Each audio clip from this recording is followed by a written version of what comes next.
Hey, and welcome to episode number 99 of the Brave Widow Show. Today, I talk with Dana, and she shares her story of loss and recreating a life that she can love again. But before I dive into her story, I want to share a couple of things that are going on in the Brave Widow membership community. So, in our membership community, we have live calls, we have courses, we have forums and places where you can connect with other widows. And I am adding more. This is more content, more actionable strategies and tools that can help you in your journey through grief and in your journey really in moving forward to creating a life that you love. In June, I'm going to host a special session specifically on Father's Day, how you can honor your person on Father's Day, some ideas for ways to keep his spirit alive even if you had a strained relationship, even if your relationship wasn't perfect or beautiful and you struggle with that, I'm going to have some ideas for you in that live session. But the only way you can participate in that is if you're part of my coaching package or if you're part of the Widow membership community. In July, we're going to do a special bonus session specifically on traveling, how to regain confidence in traveling, how to confidently travel as a solo traveler, or if you're like me and you have 4 kids, how to confidently travel as a solo parent with a herd of children through crazy airports and other places. But I'm going to share some very actionable things that you can do to start rebuilding confidence and trust in yourself and start rebuilding a life that you can love and that you can enjoy again.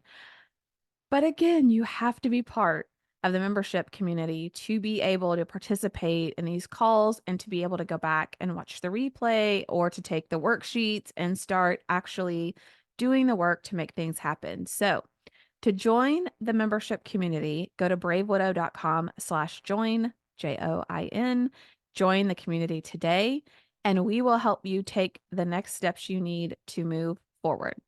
All right, let me introduce Dana. Dana Johnson is a Jesus-reliant solo mama to 2 beautiful daughters. In June of 2021, her life changed forever. 9 years into what she thought was the perfect marriage, Dana's husband revealed some disturbing events that occurred years prior. Later that day, while walking, praying, and trying to process it all, God gave her a vision of a blooming cactus flower with a promise that right now you're in what feels like thorns, but I'm creating beauty. The beauty is coming. The next day, her husband ended his life with a gunshot wound.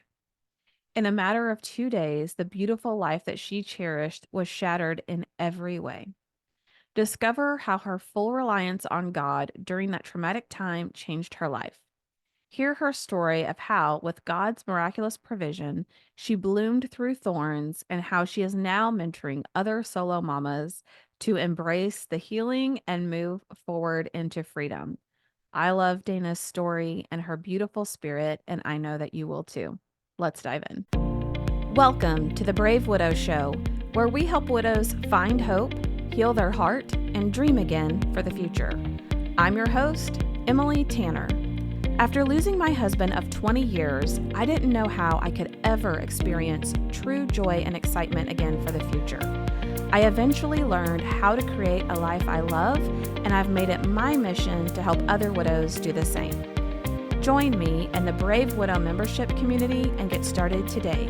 Learn more at bravewidow.com. Hey, I am with Dana, and she's going to share her story and some of the insights and tips that she has for other widows that are out there. So, Dana, welcome to the show, and thank you for agreeing to come on. Of course. Thank you so much for having me. I'm really excited to share my story.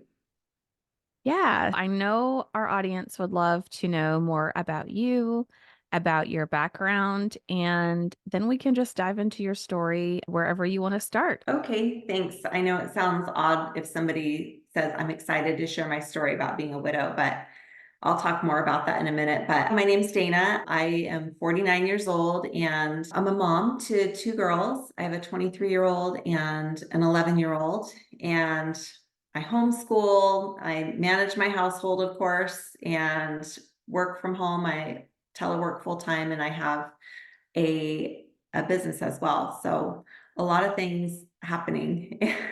You have a very busy and full. I like how you just said, and I have a business in there too.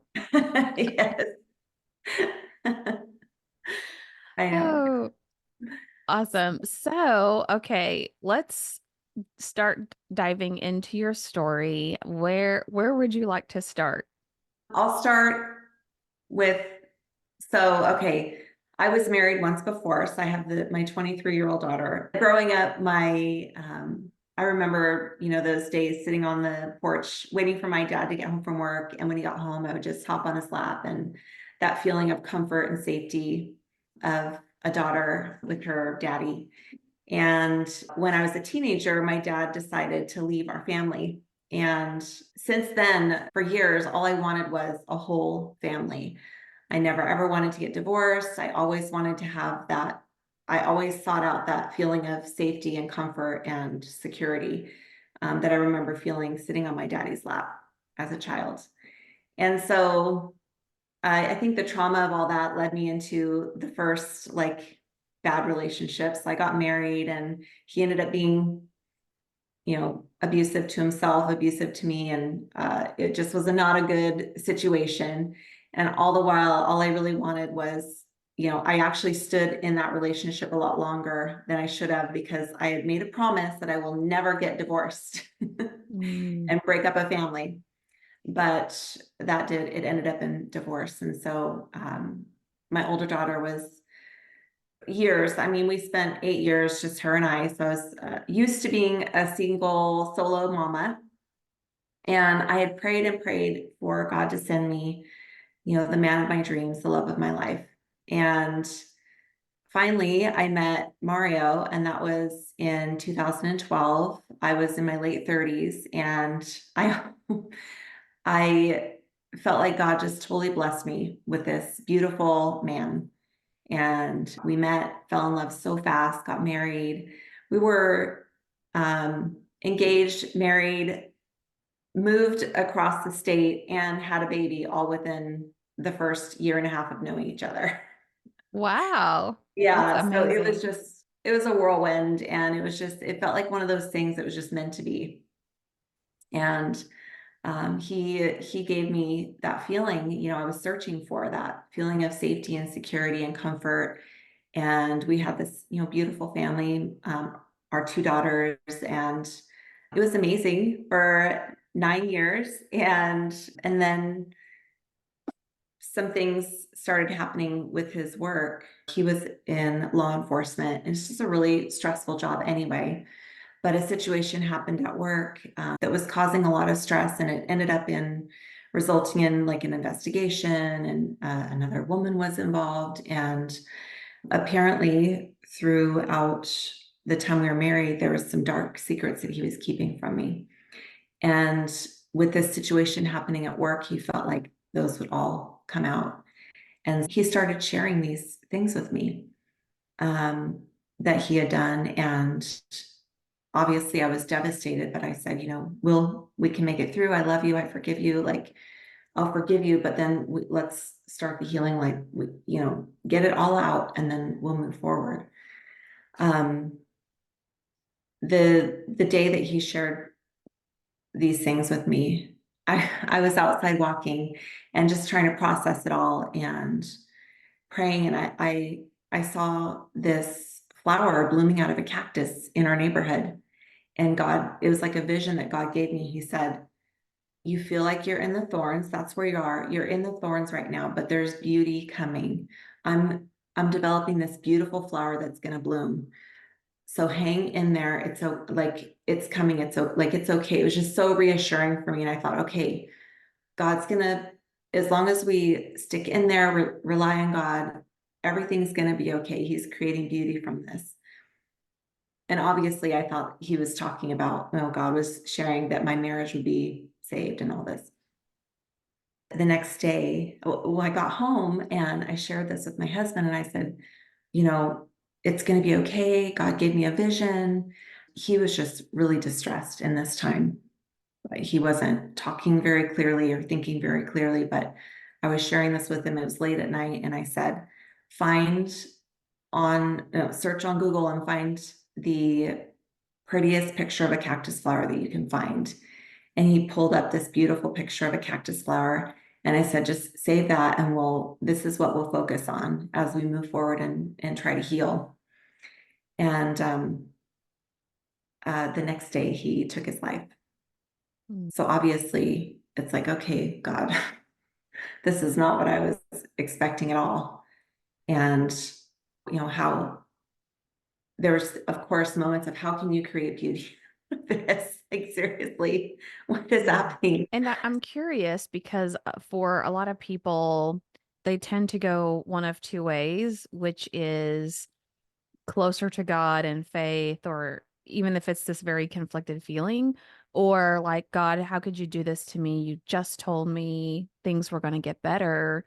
Like, as the shock and the impact of that settled on you, how are you feeling in your faith, or how are you feeling about that vision God had given you? I'm so glad you asked that because I see that as the same way. And there's been circumstances in my life, like with my first marriage, where I went the opposite way of God. I was like, God, I'm done. Like all I've ever wanted was a beautiful family, and you won't give it to me. And like a, spoiled girl, I was just like, so mad. And I went the opposite way. But I think miraculously and in an act of like supernatural grace, God literally like held me in moments after this happened. I almost physically felt him holding me, and it reminded me of that feeling I had sitting on my dad's lap. I said, "Okay, this is what I need to hold on to." And I did. I fell fully into the arms of God. And I'm so grateful for that because in that safe space, in that comfort, he's literally changed my life. I'm skipping ahead, but I look at my life now, 3 years after that, almost 3 years after that moment. And I never would have imagined my life could be so beautiful. There's things in my life now that I just never imagined that would be for me. And so I'm just so grateful, like you said, that it didn't go the opposite way. And then I fell into the arms of God and allowed him, I just fully surrendered and allowed him. I stood true to the promise, the vision that he gave me. Okay, God's plans are different than ours, and he's all knowing. And okay, God, in my mind, I thought you were going to heal the things happening in my marriage, but now I see that you have different plans, and I just fell into being open and surrendered to whatever that was. Mm. Um, That's so important that you shared that, because especially when we're in the early stages of grief and we're newly widowed, we think there's no light at the end of this tunnel, that our lives are forever ruined or scarred, or that we can't have a life that we enjoy again. And I can't even imagine the pain that you must have felt first in learning about these things that your husband had kept from you, but then also feeling like, again, you're being robbed of that opportunity of having that family that you desire so much. mhm, And it's incredible that you clung to God and that you stayed close in your relationship with Him. And now, here almost 3 years later, you're able to have a beautiful life that you love again. So I mhm, hope that for people that are watching or listening, that they really take it to heart that in the beginning, it feels like things are hopeless, but mhm. just know that so many widows have made it to the point where they can live life again. That is such a strong message to widows because it is such a stark change. I mean, everything goes.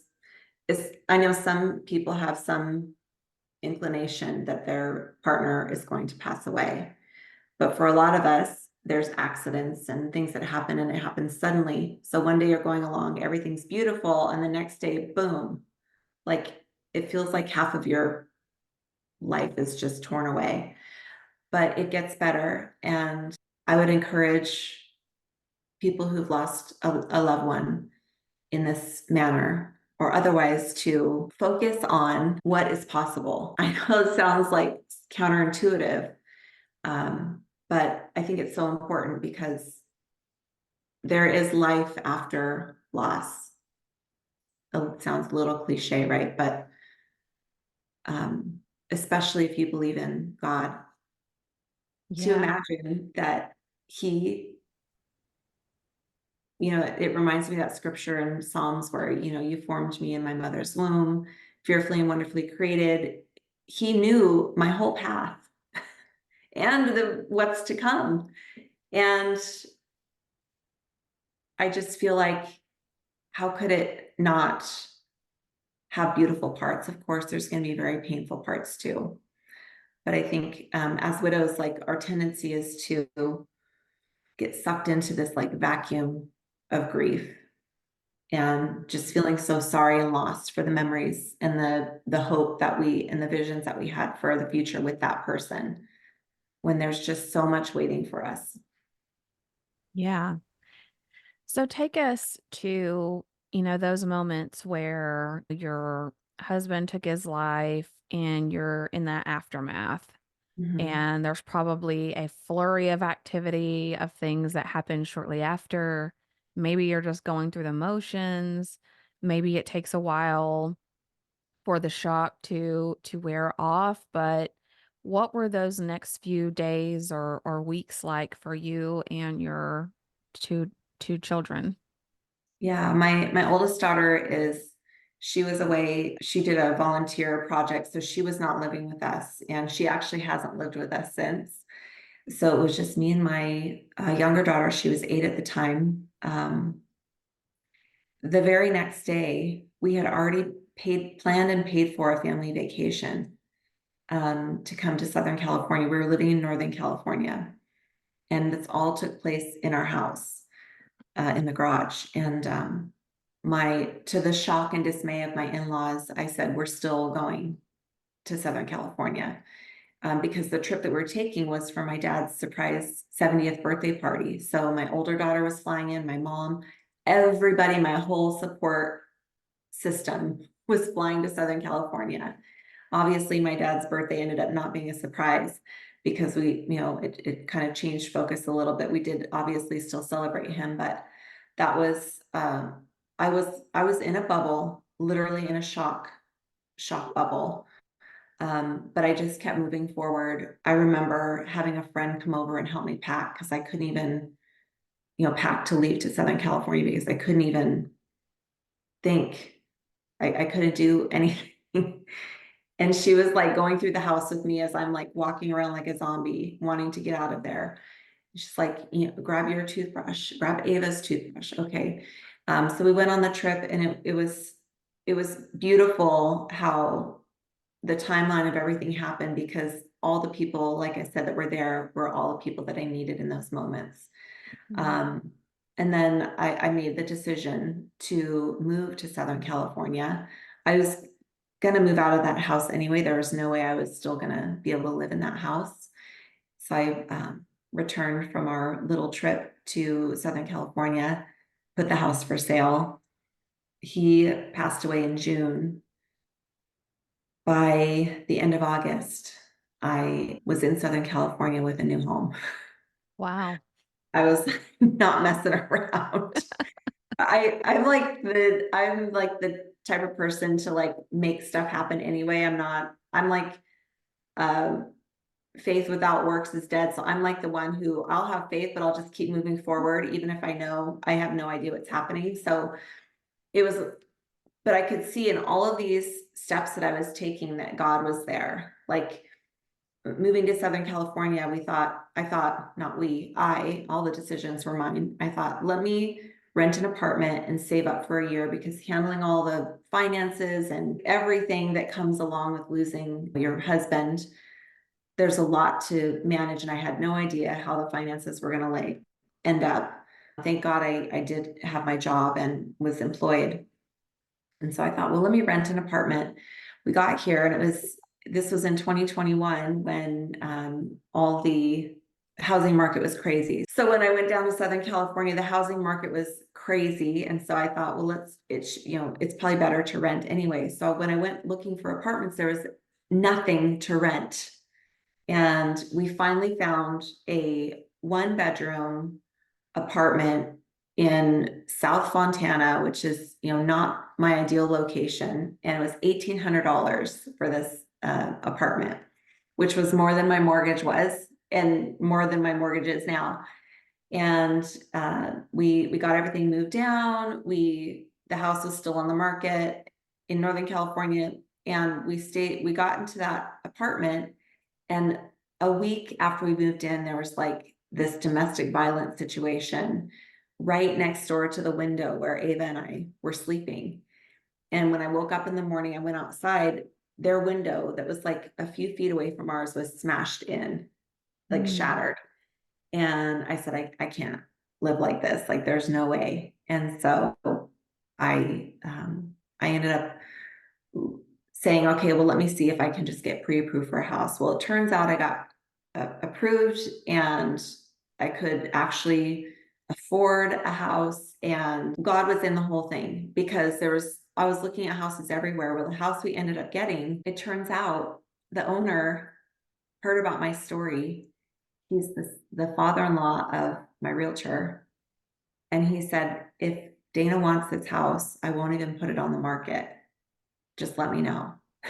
Wow. That's Yeah, so I was like, amazing. that's a great deal. We ended up getting the house, and then it turns out that this man is an elder at the church that I had been attending, that I still attend to this day. So this house is like totally prayed over. Him and his wife wrote us this beautiful letter, and this continue to pray for us to this day. And it's just, um, I have like hundreds of stories like that, where God just kind of led us and guided us on our path. Um, and I tell people that when I moved, it felt like the community here was like this big, massive, like one of those 1,500 piece puzzles.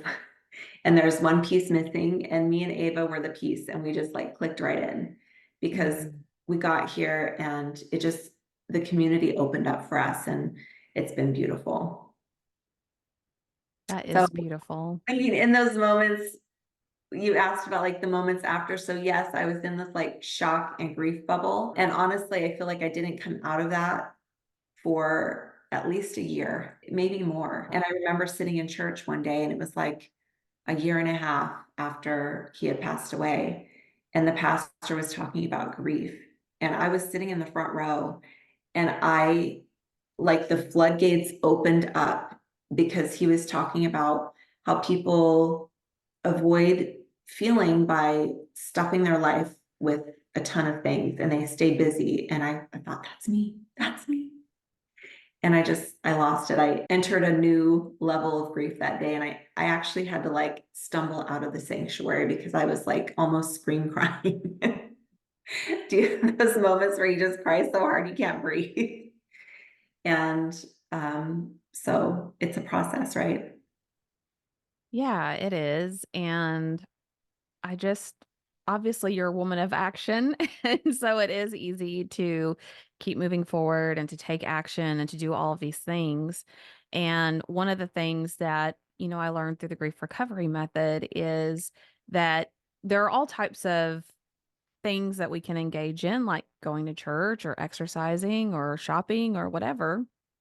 But sometimes we can keep ourselves so busy doing all of that, or we don't do it in moderation. We overutilize something or underutilize it. And it becomes kind of a crutch in our grief and a way to distract us from just breathing. I mean, it was almost like you were holding your breath this whole time, like, gotta move, gotta find this place. And then we're not safe here. Let's find a house. And that's so much change for you and your daughter, and it's amazing to hear your story and how God just guided you and opened doors and really made you feel accepted and like you belonged in this new family, in this new community of people. I love that. Did you ever have moments of, God, I'm angry about this, or I don't know how all of this could happen to me when it's like the one thing I wanted? Did you ever struggle with any of those types of feelings or conversations that you had with God? Yeah, that's actually, you hit the nail on the head of the one thing that I'm still processing is like the anger of why is this my path? As much beauty as there is in my path, what do I still need to learn to have that, one thing that I want? And obviously, it still brings me pain, right, to think about it. But I think the lesson that I'm supposed to learn here is that God is my foundation.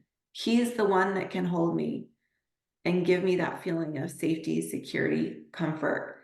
If He decides to bring another husband into my life, that'll just be icing on the cake. Like my focus should be the foundation of God being all of that to me.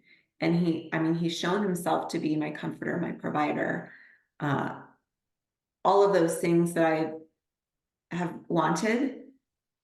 And so definitely processing the anger and disappointment of that chapter not being my forever chapter, but also still holding on to hope because this is like the deepest desire of my heart is to have a husband. And I feel like God wouldn't give that to me. I feel like God created me to be a wife, and He wouldn't give me that longing if He didn't have something so special that He's preparing for me. So I do hang on to that hope.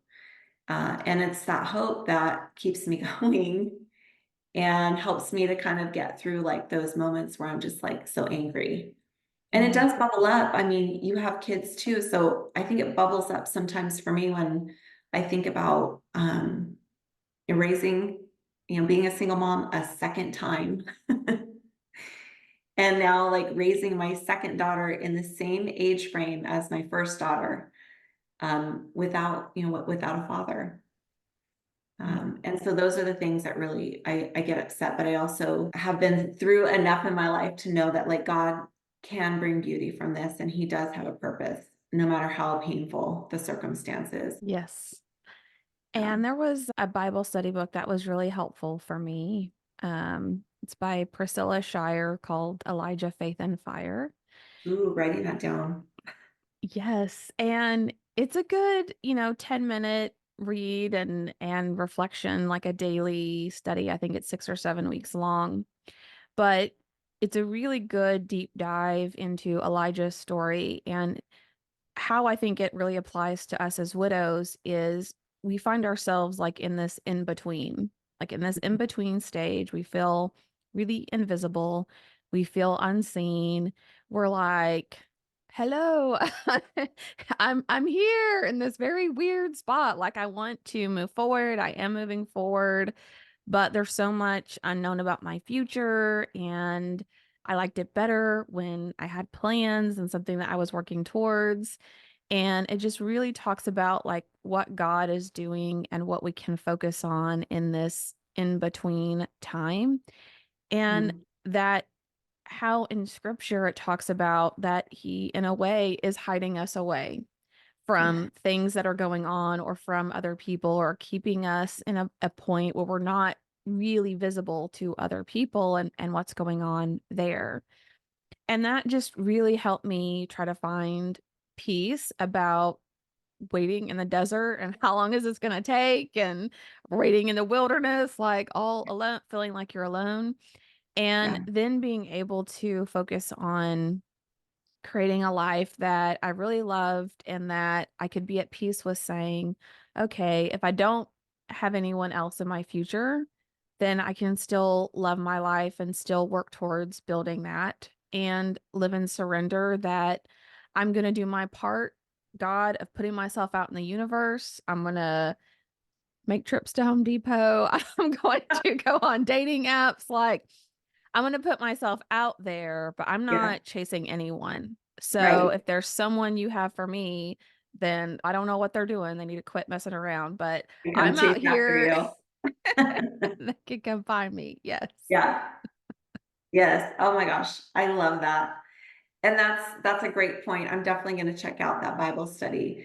But that is something that I feel like God has been working with me on is being content in my current circumstances. And so even in those moments where, like on Mother's Day, it's a great example of Mother's Day was a hard holiday for me for the last couple of years, but this year was a lot better. And the reason why is because I was hanging on to like, oh, I used to be spoiled by my husband, and there's no husband here to spoil me. And you know, it's different. And this year I just really surrendered. Again, that word keeps coming up to, okay, like this is my current circumstance, and I am going to have joy and be content right now.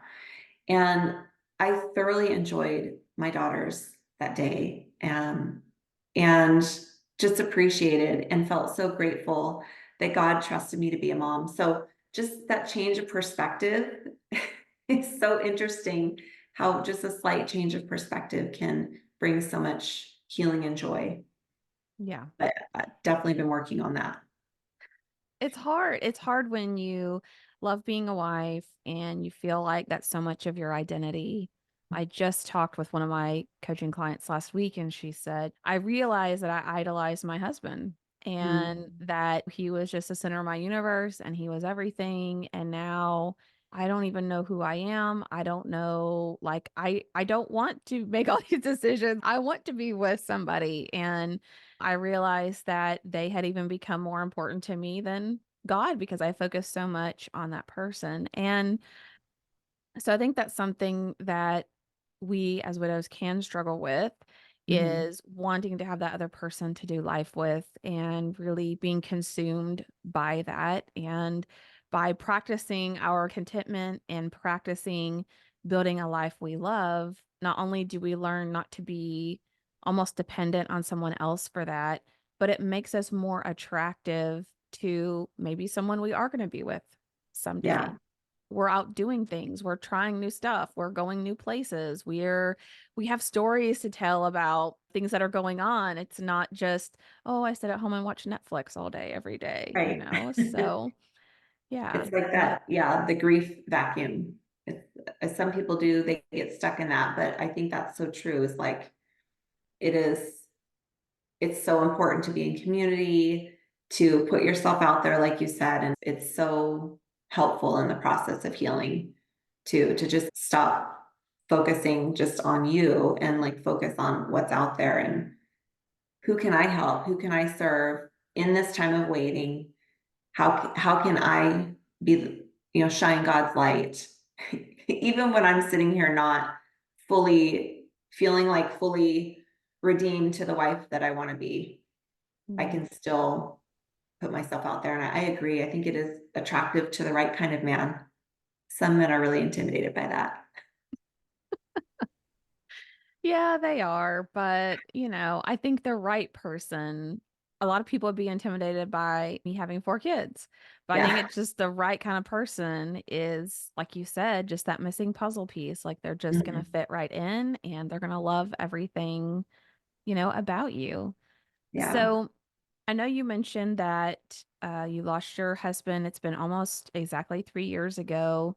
And now you find yourself at a point where you are starting to enjoy your life again and you're really starting to focus on taking some of those steps forward. What would you tell people that has been really helpful for you in not staying focused on everything that you have lost, but also being able to say, okay, I've got to try to rebuild something for myself. What's been something that's just been really helpful to you in doing that? That's a great question. One of the things that I absolutely love is the business that I started. And, you know, after when you lose a husband, especially in the way that I did, there's no life insurance payment. There's like you're losing more than half of your household income. and there's not a lot there. But I think in God's miraculous like provision, he brought this business to me. And in the business, I'm able to focus on helping other women step into the provision that God has for them and build like this financial confidence is what I like to call it, because when you're newly widowed and you have traumatic circumstances in your life, you wonder like, how am I going to survive? How am I going to make ends meet? And so building that financial confidence to me is really important. But like I said earlier, taking the focus off of me and focusing on how I can help other women is something that has really helped me, and really honing in on the type of woman that I want to help in this is I know there's other women out there like me, and I feel like you're this type too, where we're not going to just sit down and like lay down and give up. Like we are going to keep moving forward. We're gritty, we have faith, and we're not going to let like these traumatic circumstances in life define what our life is going to look like moving forward.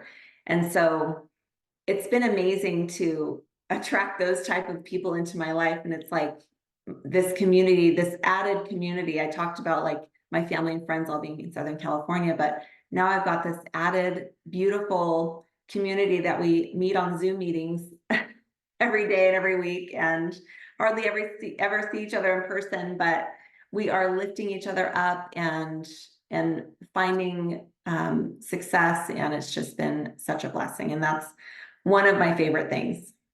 Oh, I love that so much. It's building that purpose out of pain. It's also solving a challenge and providing additional income for you. And it's helping other women rebuild that confidence, which is something we definitely lose when we lose our partner, is even just someone to think things through with. Like, is this a good decision? Is it not a good decision? So, share with us, what are some of the common challenges or problems that you help other women solve in rebuilding that confidence from a financial perspective? I think the biggest thing is a lot of women see a lot of different opportunities out there, and automatically they think I can't do that, or that's not for me, or that won't work. And so one of the biggest struggles that we overcome is being open to the doors that God has opened for you. So it's a matter of having faith, but also stepping forward. So getting out of this analysis paralysis and just do the thing. Like just move forward, do the thing. If that thing ends up not working out, it's okay, but you'll never know if you didn't try. The other thing is just tapping into the strength and confidence that we have innately. I think women that go through like these traumatic situations, if we're able to come out of it and heal, we are so much stronger. I tell people like if you want to talk to an amazing woman and see like the miraculous redemption of Christ, speak to a widow, because we are some of the strongest, most resilient women that you will ever talk to. But just stepping into that confidence and saying, okay, like I have come through this to the other side, and I can be unstoppable, and just really stepping into that. That's one of my favorite things about mentoring the women that I mentor. And not all of the women are widows. Actually, there's very few of them that are widows, but they're women who, maybe have never worked outside of the home, but now they need to bridge a financial gap for their family. Maybe they're still married, but they need to bridge a financial gap. How can I step in? How can they step in and really embody that confidence and know that you can contribute and you can have a part of this? Yeah, that is awesome. I love that so much. And I was trying to think of that. I was looking up the verse. I think it's Proverbs 16:29, where it says, a man's heart devises his ways, but the Lord directs his steps. And I am very much like you, a believer in taking action. And I think, okay, if I'm not taking any steps, God can't guide me in any direction. Like if Right. I'm just You're not just standing sitting there. there, if I'm just standing there, God God could can't be make like, come things here, happen. Yeah. here's the If door. if I'm not walking to any doors, none can close and other ones can't open. So Right. yeah, I very much resonate with that. Like, just start taking some baby steps forward and see what comes out of it. See where you need to pivot. See where, you might be called to explore a new path you never even thought of. But if you just sit there, you're not going to discover really anything. So I love that. And I love that you help women do that. So, if someone wants to work with you or they want to learn more about what you do, where's the best place that people could find you? Oh, thank you for asking that. So the community that I partner with and that all of this happens in is called Operation Freedom. And we call ourselves a volunteer army because this is entrepreneurship. So it's not something that we're forced to do. It's a decision that we make. We move forward and under our own decisions every day. But people can find me at Dana, Daughter of the King. And I also have a Google form to find out more about Operation Freedom. And I think you can find that in the show notes and also on my Instagram. Perfect. Yes. And for those of you that are mowing the lawn or driving the car or multitasking, then you can find the links to find Dana in the show notes of this episode, wherever you're watching or listening to it. All right. Well, Dana, any last words of encouragement or wisdom that you would want to tell widows who maybe are struggling with some of the same things that you struggled with or haven't really found hope in being able to move forward or take that next step?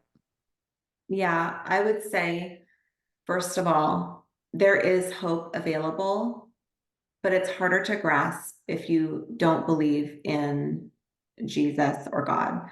So I would find a way to learn more about Jesus and becoming a Christ follower if that's not something that you currently do, because without God in my life, there's no way I would have made it through any of this. So I that's the first piece of advice. And if you'd like to reach out to me on Instagram, I would be happy to share more with you about God. But if you are already a Jesus reliant woman, what I would say is tap into that hope. Even if you don't feel it to the depths of your soul right now, find, you know, I'm sure God has laid some scriptures on your heart or he's nudged you to open the Bible. Find some truths in God's word that you can grasp onto and help you to carry you through this healing process, especially for those who are really near the time, like if it's only been days or weeks or months since your husband or wife passed away, you need those truths to hold on to. And at some points, that'll be the only thing that you can grasp. And the last thing I would say is that I promise you that it gets better. I promise you that there is more life out there for you to live.